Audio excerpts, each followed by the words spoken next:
Hello everyone, Hawky here, back with another Sword of Convallaria video. So let's talk about the Proof of Strength rewards.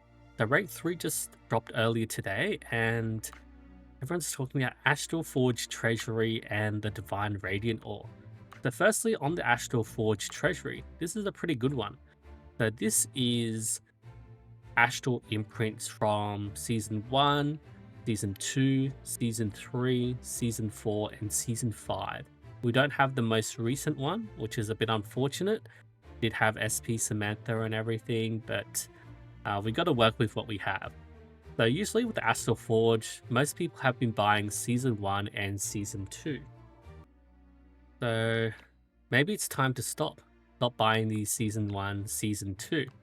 The reason being is that we can use this to essentially max star the ones that we're missing. For example, 5-starring a Bloodluck necklace, or 4-star or 5-star a Shield of Justice. Like Shield of Justice, 4-star is fine because at 4-star, you already get the attack and defense by 12% if you have a full shield. 5-star, you do get the cooldown reduction, but that's assuming your shield does break at all. And it is a fatter shield from 80% to 120%. But for most DPS, you're having Shield of Justice on, they're usually more of a backline DPS, so they don't get their shield broken at all. So definitely can max the Bloodluck necklace or Shield of Justice there. Army Breaking Spear, that's mainly for Pamina.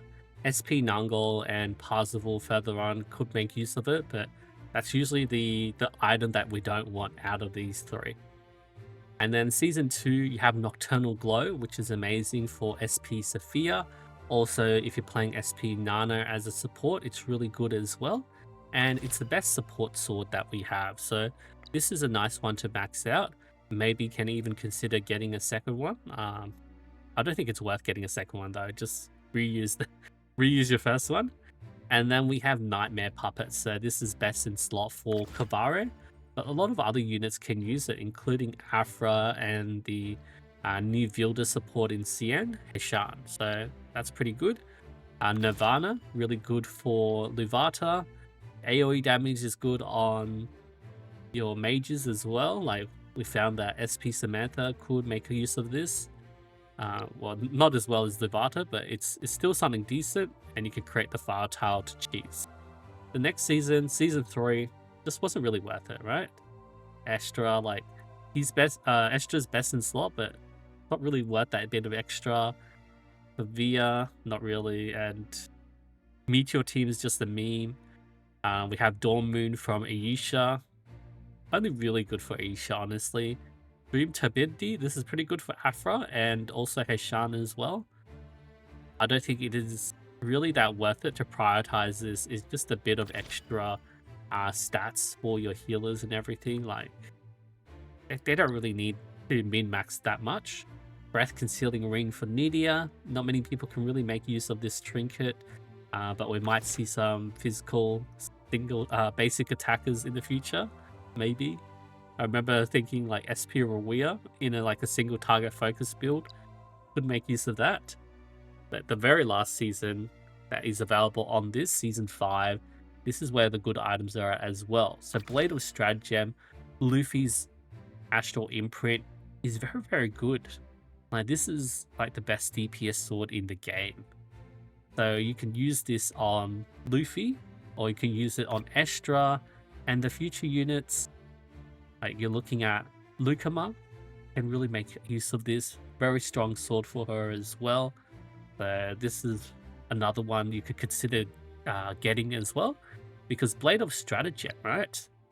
Like look at how many we have. We have one here, and then we have another 2 here. So you could potentially snipe a 3-star Blade of Stratagem, and then maybe buy the Season 5 pack and hope for 2 more.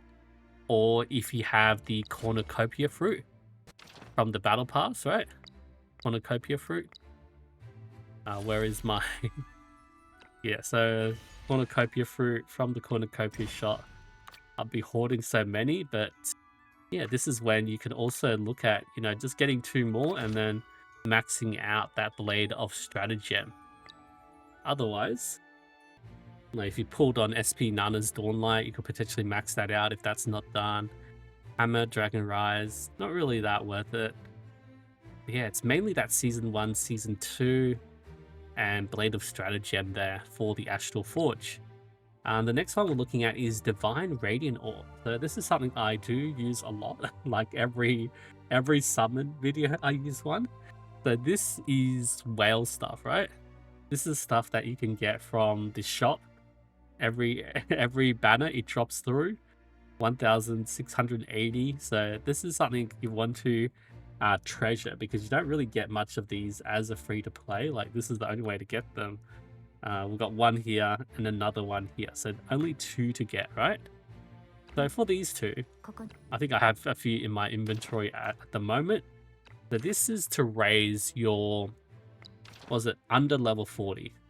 Under level 40 gear to level 60, and you basically max out your engravings. Well, 80% of the max. It's not fully max, so still leaves a chance. And like you can't use it on your already level 60 engraving roll gear. It has to be the low level gear, so it's something that you'll use and slowly build up to 5-star, right? And you got to be careful with these engravings, right? At the moment, for my trinkets, I run them with wand.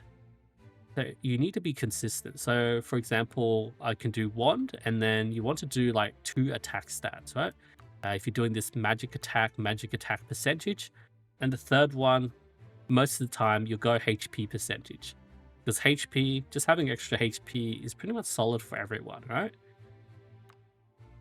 The magic attack percentage HP, or you could do physical attack percentage HP. That's what I recommend there. There's some specific units that might like scale off defense or scale off both magic attack and physical attack. They could consider having a more unique engraving for them, but having that is more solid and more general use. So that's what we can use to raise up our gear. And we want to be consistent in a way that you can interchange your gear. So for example, Tristan, right? Tristan does use axes, whatever you call them, heavy weapons, 2 hands. And I have this with a sword engraving. The sword and wand engraving on Tristan, and that's what we have for the majority of our DPS. Sword and wand, attack and defense by 4% for each tile traversed, up to 12%.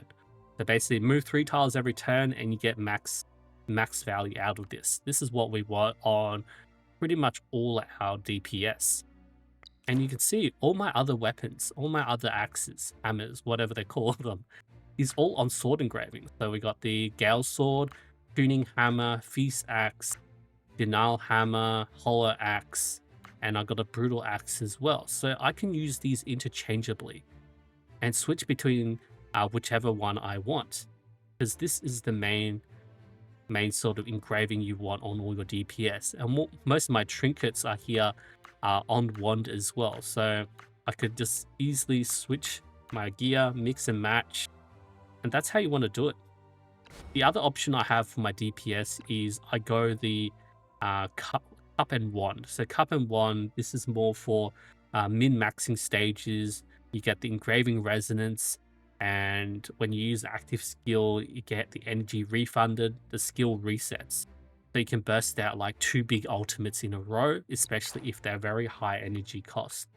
A key one might be Astral, where she does have big ultimate here, no restraints, does have cooldown, does have energy, and then you can repeat that again. So that's definitely something to look at. And I do have like weapons with like cup as well, so I could use mix and match there. So I don't think I've ever made one, but potentially I could make a void stab with cup and wand, and yeah, I still have all these other swords with the sword engraving to mix and match. The other one is for supports. I do usually run them cup and wand. So we saw the cup there, and then the wand is pretty much on all my trinkets there. Another rare one is double pentacle, so someone needs to use the pentacles, and like HP build on Agatha, I think is okay. This trinket sucks. This tower sucks. Okay. Let's go to more other supports here. Like Credenzas a solid support. Also running the cup and wand. You can see most of my staffs, either the cup or sword, right? So just trying to limit, I guess, like limit myself in not investing in too much gear so I can mix and match them easier, because raising a gear to high engraving levels is quite expensive.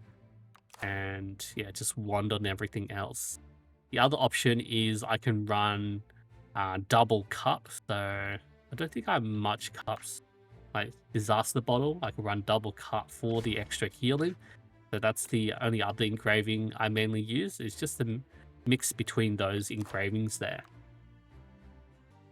So whatever you commit with, whether it be the sword engraving on your weapons, and then the wand engraving on your trinkets, or vice versa. Like some people prefer to have the sword engraving on their trinkets and then the wand on their weapons. Be consistent. That way you can interchange your gear. But yeah, proof of strength, definitely a lot of good rewards. Pretty easy to order through these earlier stages. Later on, does get harder. Do need to manual through, do some strategies, some cheesing, that sort of thing. And yeah, like we did cover the codex and refinement box. I still need to test out the refinement box when I collected more, see what's better, like 1, 3, or 5 refinements at a time. I think it's going to be 1, but then that just takes ages, right? And anything else? I think the only other one is really the Supreme Metal Origin Force. This is another whale item, so we see it here.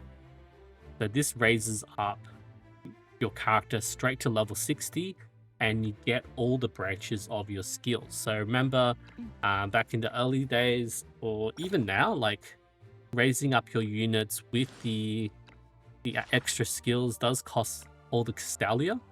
It basically raises up them all. So it's essentially 1, 2, 3, 4, 5, 6 Castalia's worth of an item, right?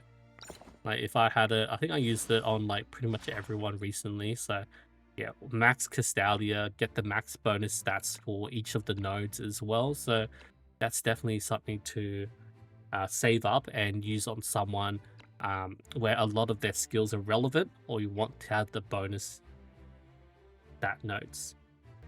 So I'll leave it there for now. Don't break yourself for getting all these resources so much. Oh, actually, there's this Taro, right?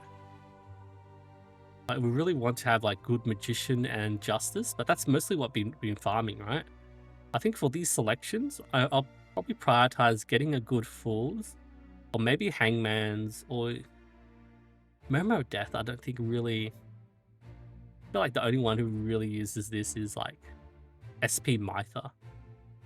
Yeah, I think fools, maybe hangmans. Those are the main ones to really get out of this pack. And everything else is just basic resources, right? Yeah, pretty much. Some shards. Anyway, I'll leave it there. Hope that has guided everyone in, what's best to use these on. And thank you everyone so much for watching. I'll see you guys next time.